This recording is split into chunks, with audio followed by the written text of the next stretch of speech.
There was a Saturday in Sydney just a few weeks ago when it just rained and rained and rained. And roads got flooded, trees fell down, backyards got washed away. And it was a perfect Saturday to just stay inside, read a few books, have a hot chocolate. But my boys had Saturday sports that day. But fortunately, I had a staff conference. So while I was inside, warm and dry, my wife was out there at an AFL game for 3 of my boys. That one day put me in debt with my wife. I'm in the red. I'm still paying off that debt, maybe for life. But it makes you wonder, why do we put our kids into Saturday sports? Well, there's this idea that if we put our kids into sports, it will get them ahead of life and maybe they will succeed. See, why do we put our kids into anything? Why do we make them do violin lessons or maths tutoring or Chinese lessons? Because there's this idea that this will get them ahead and they will succeed. See, our children carry our dreams, our ambitions, and also our insecurities, and we need them to succeed so we can also succeed. And we do lots of things ourselves to succeed. Maybe we have to take up some qualifications, get an MBA, get experience, an overseas job, present ourselves well, get the tailor-made suit. Maybe we need to build up social capital, be good at golf and skiing and tennis, or be part of the private school rugby club. We do all these things to get ahead, to succeed. So our question today is this: well, how can I find extraordinary success when I don't know what tomorrow will bring? So welcome to this month's forum series of talks. Here we're looking at how we can get the extraordinary in life. And our topics are success, goodness, life, and legacy. And each week, one by one, we'll go through these topics and see what the Bible, in particular the book of Ecclesiastes, has to say about our topic. This will come in the form of a 20-minute talk from me now, followed by 10 minutes of question and answer from you guys. And our topic today is success. And we can define success as us finding what we're looking for. We achieve what we're chasing. So maybe it's us passing an exam, getting a qualification, getting a job, a status, a position, a trophy family. But when we find what we're looking for, then we have succeeded. Success. But the Bible has this to say about success. Ecclesiastes chapter 11, verse 1. Ship your grain across the sea, and after many days you may receive a return. Invest in 7 ventures, yes, in 8. You don't know what disaster may come upon the land. It says, do everything you can to succeed, but you don't know whether you will succeed or whether you will fail. So our question remains, how can I find extraordinary success when I don't know what tomorrow brings? Well, we have an outline in front of us, and you can see in the outline there's 3 parts to today's talk. The first part we'll look at, well, how do we usually understand success? In the middle part, what the limits to this success story is. And finally, in the third part, what's an extraordinary way from the Bible to see success? So let's begin with the first part of the talk. How do we usually understand success? And we usually see that success is based on a meritocracy. Success is based on a meritocracy. A little while ago, some friends of mine said, hey, do you want to join us in a run on a Saturday in the Royal National Park? So I thought, fine, that'll be fun. So I went to the run, but little did I know, this was no little fun run my friends had organised. It was a private race where they were going to time us and give us a place, a position, and a ranking. And so when the gun went off, all my friends took off and left me by myself, and they didn't even tell me what the course was going to be. And so for the next 2 hours, I was running around the Royal National Park, lost, without water. And finally, I stumbled upon a road.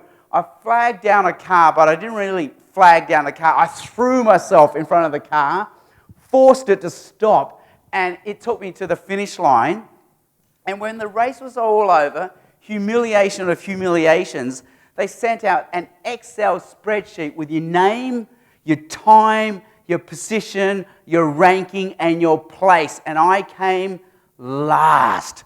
I thought I was just doing this for fun, but it was a meritocracy where you had to earn a place and you got ranked and you got a percentile. And that's what life is like. Maybe we thought life was meant to be fun, but no, we are in a race. We're in a meritocracy where we're being ranked. That's the whole point of the HSC. The HSC gave you a number that ranked you, and now you're a position, a place, a percentile. And the ranking keeps going on in life. When you go to a dinner party and they ask you, what do you do? That's a ranking question. You are being ranked at that moment. And so if you can say, I am a fighter jet pilot, or I'm a brain surgeon, well, you climb up the rankings. But if you say something like, I'm an out-of-work writer or a Bible teacher, you fall down the rankings. Success is based on a meritocracy, and we succeed by being the fastest, the strongest, the fittest, and the smartest. We are being ranked, and success is based on a meritocracy. Well, let's come to the middle part of the talk now, where we'll look at limits to the success story. And here I suggest three things. And the first thing is this. We can't all be winners. Now, as a little Asian kid, I did what every little Asian kid did. I had to do the piano. My parents forced me to learn the piano. Asian parents force their children to learn the piano, which is funny because they don't want you to grow up to be a musician, because there's no money in that. They want you to grow up to be a doctor or a lawyer, but somehow they still force you to play the piano. So I did, like a dutiful, good Asian son. I was never any good at it. And at the end of the year, the teacher had an awards ceremony, and that night she gave some students A's, some got B's, some got C's, and I got the encouragement award, which is a euphemism for this is not an A, this is not a B, this is not a C, this is something else. And that's the problem. We can't all be winners. In the Western narrative that says we can all be winners, it leaves out the bit which says, but we won't all be winners. See, for someone to win, someone actually has to lose. If there's a front half of a bell curve, there has to be a back half of the bell curve. If people are getting A's, B's, and C's, someone else has to get an encouragement award. And so I tell my friends in the front half of the bell curve, hey, you're only there because I'm in the back half of the bell curve. I'm taking one for the team. Your success is only possible because of my failures. But that's the problem. We can't all win. Some of us have to lose. And then in the Western narrative that says we can all be winners if we just try hard enough, if we believe, if we dream, what do we do when we don't win?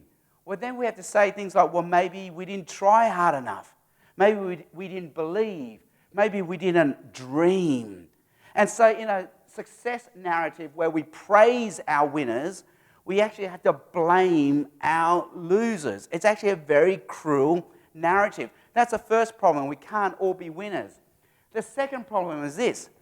We won't win at everything. We can't win at everything. I have three boys, Toby, Cooper, and Jonty. They're aged 8, 7, and 4. And we have fallen into the parent trap. Every parent swears that they are not going to fall into the parent trap, but somehow it just sucks you in like a vortex. Before you know it, your whole week is taken up with children activities. So a typical week for us looks like this. There's swimming lessons, and then there's band practice, and then there's football training, and then there's clarinet lessons, and there's Saturday sport. Our week is full of children activities. We can't cram in anymore. But then some well-meaning parent will say, what about Chinese lessons? Why aren't your children learning Chinese? They need a foreign language because that will wire their neurons and give it all the connections in their brains to make you smart. They've got to be doing Chinese. And then some other well-meaning parents say, what about the piano? They're not doing the piano. Clarinet's not a real instrument. The piano is a real instrument because you have to use two hands and read the treble and the bass clef. Your kid's only reading one clef right now. And suddenly you realise your kids can't be good at everything. You have to make your choices. If they're going to be good at maths, well, now they can't do sports. If they're going to do Chinese, now they can't do clarinet. We have to make our choices. We can't be good at everything. This is Lisa Pryor. Her book is The Pinstripe Prison. and I'm getting this reference from my boss, Al Stewart, and according to Lisa Pryor, she says, we can only have 4 burners going in life. One burner is career, then there's family, and then there's friends, and then there's fitness. And these 4 burners are rumbling in our life. But if we want to turn one up, like career, we have to turn something down. So if we want to be good at our career, we now have to turn off one of the other 3 burners. Maybe we have to turn off the family one, or the friends one, or the fitness one. But they can't all 3 be going if we turn up the career one. And according to Lisa Pryor, if we want to excel in our career, now we've got to turn off 2 out of the other 3. Maybe we have to turn off family and friends and just keep the fitness one going. Or maybe we have to turn off fitness and friends and just keep the family one going. But we can't have all 4 going on at once. We can't be good. We can't succeed at everything we want to succeed at. This is Alain de Botton, psychologist. In his TED Talk on success, he said the same thing.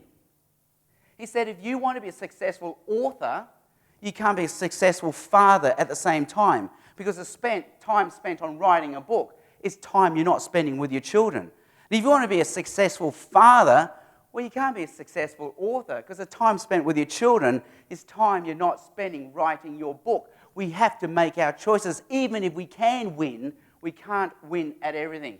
And this is what the Bible says. Verse 3, if clouds are full of water, they pour rain on the earth. Whether a tree falls to the south or to the north, in the place where it falls, there it will lie.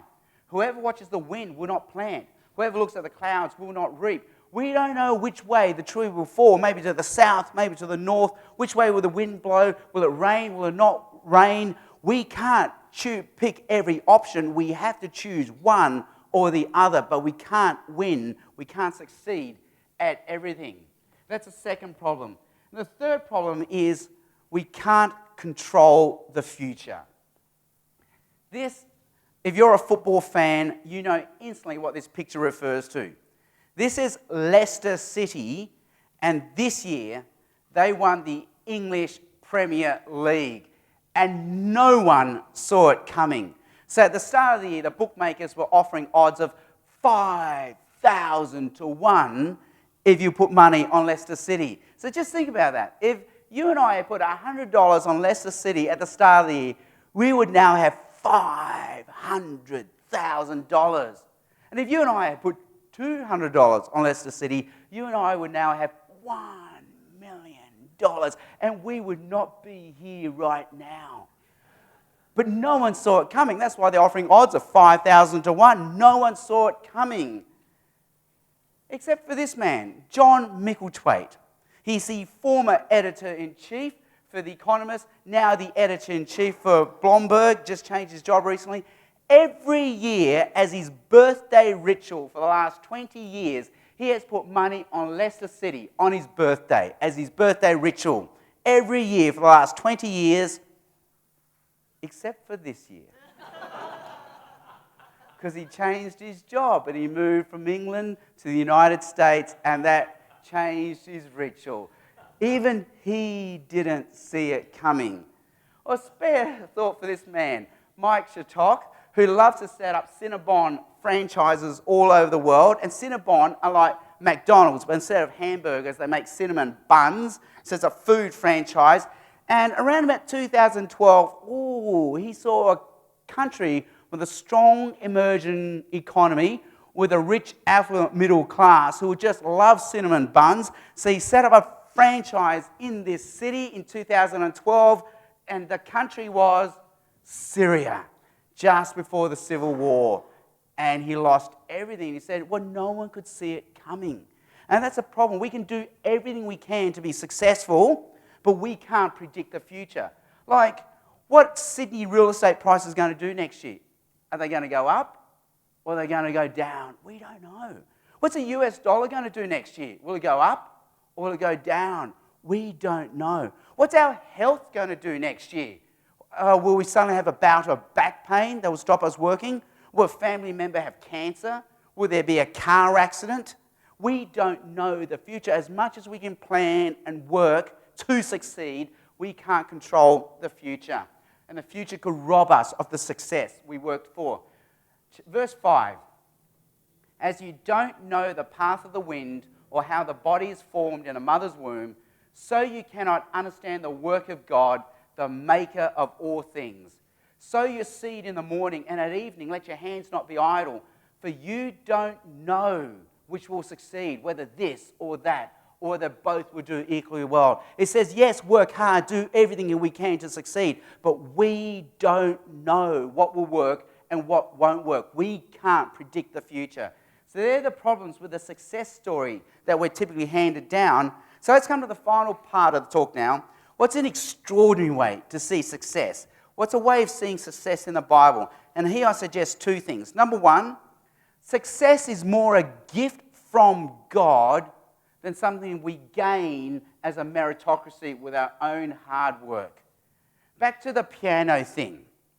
So I learnt the piano up until the age of 18 as a dutiful Asian son, and I've got nothing to show for it. This is what learning the piano was like for me. So if you've ever learned a musical instrument, this is what I had to endure. The teacher would give me 4 bars from the piece of music to learn, and I had to practice 4 bars with my right hand. And then next week, I'll get the same 4 bars and have to play it with my left hand, and I did that for a whole week. The next week, I did the same 4 bars with both hands together, so it was a 3-week cycle. And then the following week, we did the next 4 bars with the right hand, the next 4 bars with the left hand, next 4 bars with both hands together. It would take me 1 whole year to learn a piece. And so I can play the piano, I can play at your wedding if you want, I can play at your church if you want, but you've got to give me 1 year's notice. My wife, on the other hand, this is how she learnt the piano. She is very good at music. She would go to her music lesson. The piano teacher would play the piece for her once.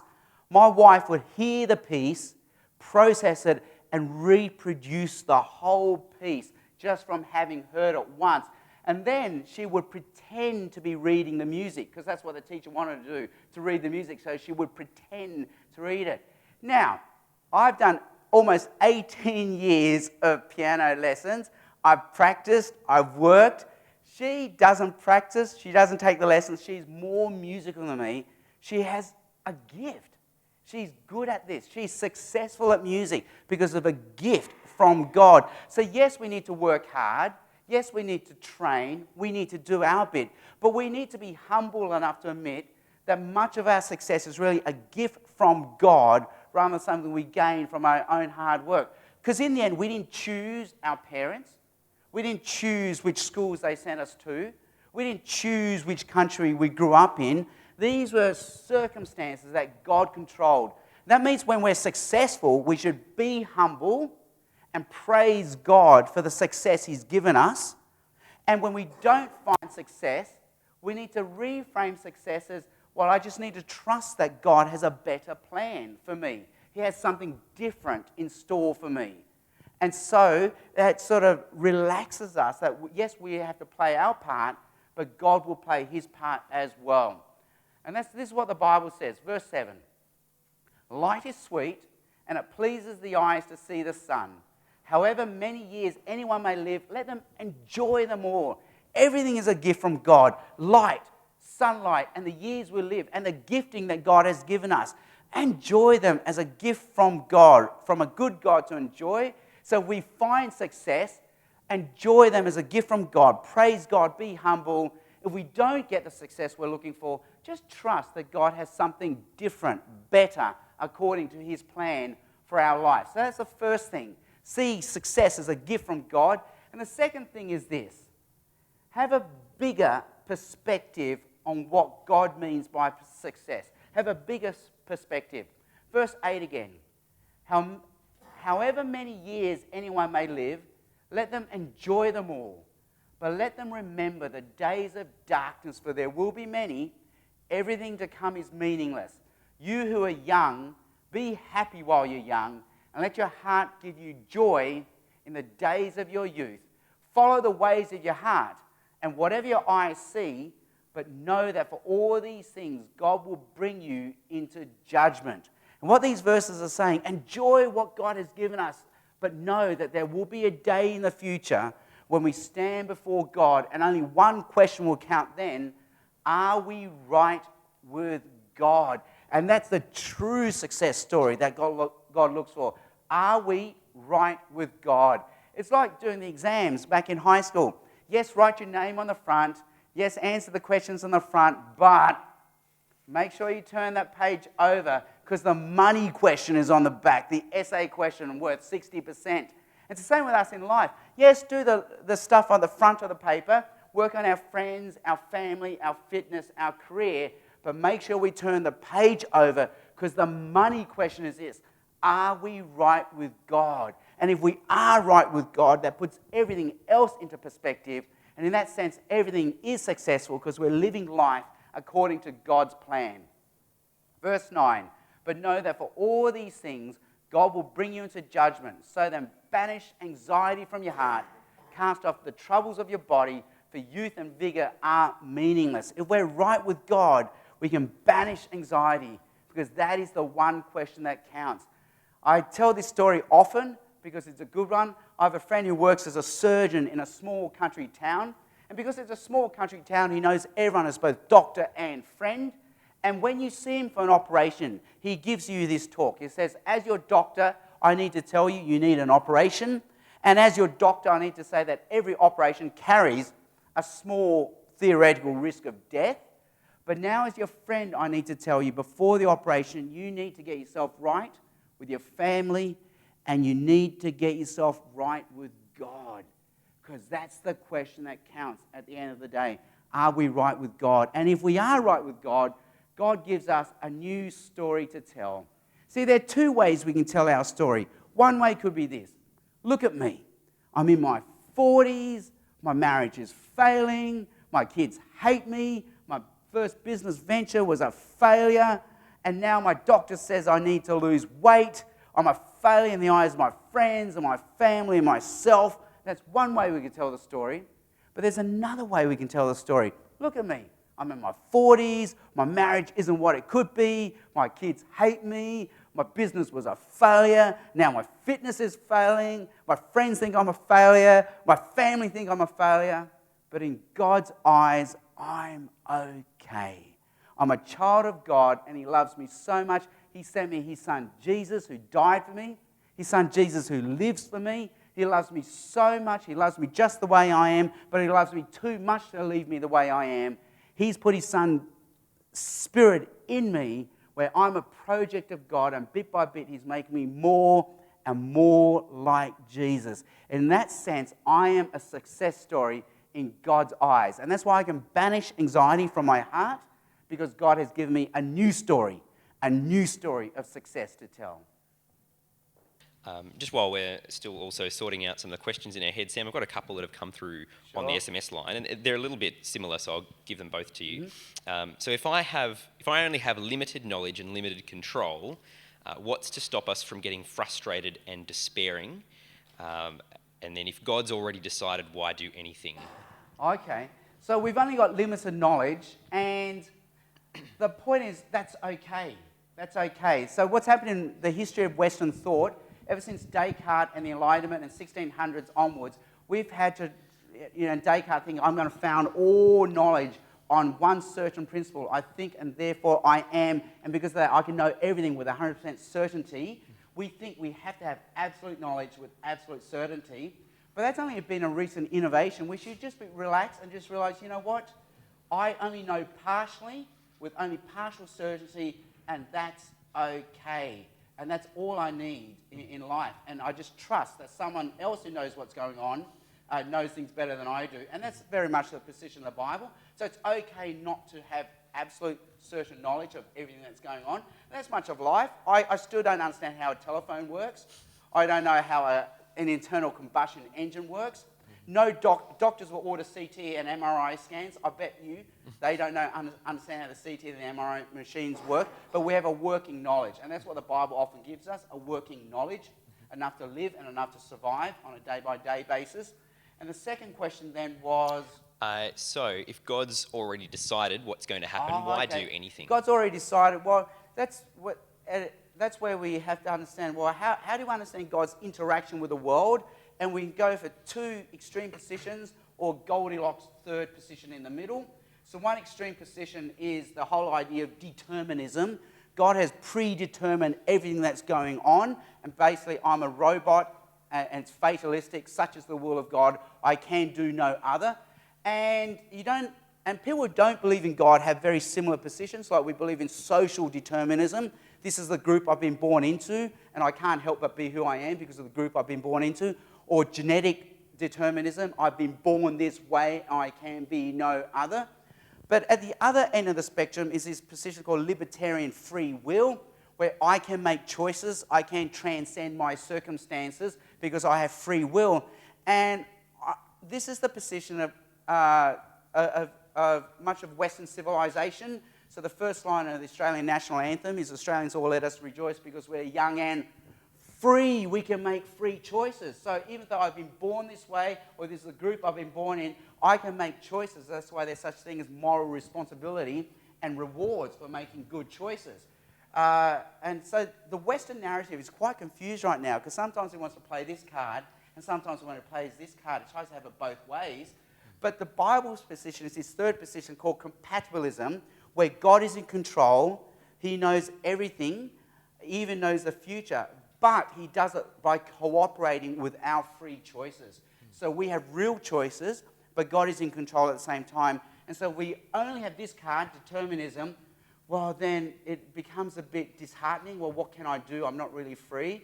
If we only have this one, libertarian free will, it becomes quite crushing because we're burdened by the guilt of our choices. Oh my gosh, I better make the right choice of toothpaste because that might even lock me down the wrong pathway. But this one, again, gives us that position where we do everything we can. God cooperates with our efforts. And so when we find success, be humble and praise God. And when we don't find success, reframe the way we see success and just trust that God has something better for me. Cool. Thanks, Sam. Just a chance for questions from the floor. That's okay, I've got another one that's come in here. Sure. Sam, if God has given us certain gifts, should we only play to those gifts and strengths? Or is there something to be said for acting against the grain and developing other skills, even if they don't come naturally? All right. Yes, there are many factors that go into the recipe of what we do and what we choose to do and what makes things successful. So there is what we're born with. So my wife has a musical gifting, which I don't have. But then there's practice and hard work. And then there's technique. So that's what you have coaches for. So I'll give you an example. So Usain Bolt and I could both run a 100 metres race. I could train more than Usain Bolt, put in more hours. I can get a better coach than Usain Bolt and have a better technique. And I can shave off maybe 2 seconds off my 25-second 100-metre time. But I still will not beat Usain Bolt because of the gifting he has. He's a foot taller than me. And so that means he should stay humble about his success, like God has given him something that God hasn't given me. So it's not just hard work that gives him his success. But the question is saying, is there more than success that goes into the story? And yes, there is. There's circumstances. So circumstances might allow Usain Bolt to run 100 metres. Circumstances allow my wife Stephanie to have a piano. Many children grow up without access to a piano. Circumstances might mean if my parents are sick, I have to look after them. So now I can't pursue a PhD or further qualifications. So circumstances are very important. The next one they say is aptness. And that's this X factor, like somehow we enjoy this. There's an aptness. Like some people enjoy swimming, and so maybe they should pursue a career in swimming. Some people enjoy singing, so maybe there's an aptness there. My brother is a hand surgeon. He has an aptness for hand surgery. When he was growing up as a child, he used to freak out if he couldn't get his shoelaces exactly even, to the 0.5 millimetre. That is the guy you want as your hand surgeon. Like there's an aptness there. He used to restack the dishwasher when I was a kid because he wanted it just so neat. There's an aptness that makes him perfect for being a hand surgeon, which I don't have. But the final one they say, that trumps all of that. That trumps gifting, hard work, technique, circumstances, and aptness is purpose. Is there a purpose in what I do? And people are just saying, I need a transcendent purpose. In the end, I can't just be doing this for me. I have to be doing it for some transcendent purpose. So maybe it's a gold medal for my country. That's your transcendent purpose. But that's where the Bible kicks in as well and says, you know what? There's a God who loves us, who made us. He's wired us a certain way. And we do this for his joy, to glorify him. Cool. Thanks, Sam. We've got time for one, maybe two more. Did anyone else from the floor want to ask a question? That's good, because I've got one here that could be taken in two ways, depending where you put the emphasis. Sam, so it's either, Sam, how do you work out where the gas needs to go? Or, Sam, how do you work out where the gas needs to go? Okay, how do you work out which burner to turn on? Well, I've just mentioned those things. So circumstances, aptness, and purpose become very important. But another one to throw into the mix is stage of life. What stage of life are we in? And so when I'll quote Stephen Biddulph. Stephen Biddulph in his book Manhood says, as a guy, you've got to work out what stage of life you're in. So when you're single, that's very different from when you're married, which is very different from when you're married with kids, which is very different depending on what ages your kids are. So apparently the age kids need you are like 4 to 14. That is when you have to be a dad around them. So for example, when I got married, we went overseas and I pursued a PhD. And I could do that because we had no children. I've come back since then, I've had children, and I thought, oh my goodness, this would have been so hard to do, a PhD and children at the same time. So you've got to recognise what stage of life you're in. And so a few years ago, I used to teach at a Bible college, and I finished that job, and I was looking for the next job, and I was thinking, you know, I could be a surgeon, like continue the medical career that I didn't have. I put a pause on that. Now I can go back to medicine, be a surgeon. And all my surgeon friends were saying, not now. You can't do this now. You could have done this when you had no kids or your kids were very young. But your kids are now 8, 7, and 4. This is their time. You cannot train as a surgeon now, because when you come in as a surgeon and say, hey, I'm a surgeon, your kids are now all grown up and say, that's great, Dad, but where were you when we needed you? So there's a real stage of life sort of thing as well, recognising what stage of life you're in. So Steve Biddulph says, you know, there's a stage of life where you can chase the book deal, the promotion, the overseas job, but there are other stages of life where, you know what, you shouldn't go for the book deal, the overseas job, or the promotion, because that is the time you might have to be there for your children or for your wife. So the Bible often says even in your first 2 years of marriage, you're exempt from a lot of other duties and responsibilities because you need to lay the foundation for your marriage. I'll give you another example. I got into the whole marathon running craze a little while ago, and so I was running 1 marathon per year. And when we had no kids, that was easy. I just tell my wife, I'm going for the long run now. I'll see you in 2 or 3 hours. Fine. When we had 1 kid, I said, hey, I'm going for a long run now. I'll see you in 2 or 3 hours. She said, yeah, sure, go. When we had 2 kids, she started giving me this look like, and when we had 3 kids, it was like, you're kidding me. You're kidding me. No, you're not going. So it's just recognising the stage of life you're in. Yeah, cool. Thanks, Sam. Thanks for the talk, and thanks for answering our questions today.